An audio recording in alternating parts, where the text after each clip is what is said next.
की सरकार नहीं चलेगी, नहीं चलेगी। कब्जे में जाने की भी इजाजत नहीं है। ये सरकारी की सरकार नहीं चलेगी, नहीं चलेगी। नंबर मांगिए, लेकिन ये मेरा शनाख्ती कार्ड नंबर चाहिए। जैसे मैं कोई अमेरिका कहीं से आया हूँ, मैं कोई मतलब बर्मा से आया हूँ, बांग्लादेश से आया हूँ, मैं अफगानिस्तान से आया हूँ। 42501 7922 179 -7। ये आप किस लिए चेक कर रहे हैं? नहीं, आप चेक कर रहे हैं, आपने शनाख्ती कार्ड मांगा, आप किस लिए चेक कर रहे हैं? इस किस चीज की वेरिफिकेशन? सीआरओ। अगर सीआरओ भी है तो क्या आपके पास रोड पे नहीं? बात सुने, सीआरओ रोड पे करेंगे आप? करें चेकिंग करें चेकिंग करें जी, चेकिंग। आ जाए गाड़ी।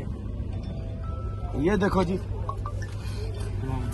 ये सिंध पुलिस ने हमारा काफिला रोक दिया है और ये गाड़ियां चेक करने के बहाने ये इन्होंने एक तमाशा लगाया हमारे साथ।